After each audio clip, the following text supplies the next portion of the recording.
babina sali po ngani tanga masolo boucle. Awa na Kisangani penza tomoni leader na biso moko penza oyo tobengaka ambassadeur Inos B arendre bana oyo visite oyo bazalaki victime ya conflit oyo ya mole lengola penza Inos B na groupe na ye mobimba équipe na ye oyo abengi Fonaref bazalaki wana na ONG oyo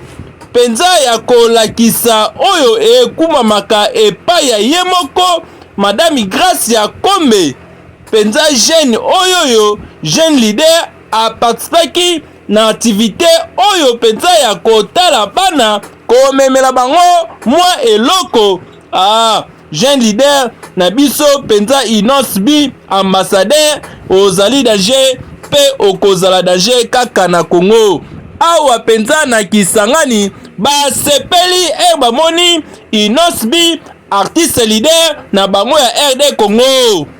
penza botala ndenge bana oyo bayambi ye Inos B artiste oyo leader penza ambassadeur fanda na yo po penza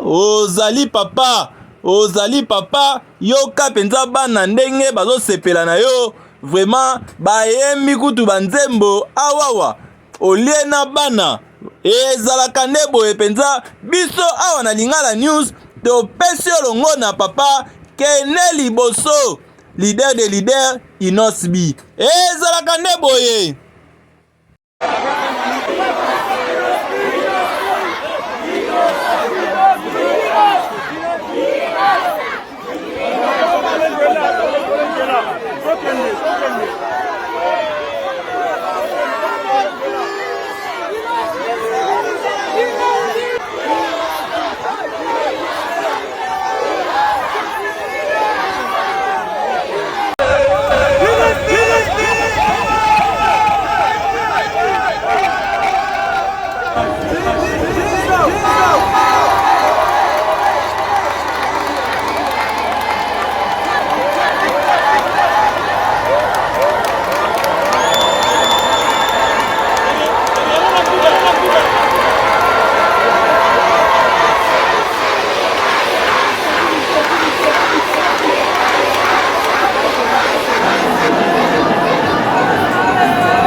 Parce que la vie, c'est vraiment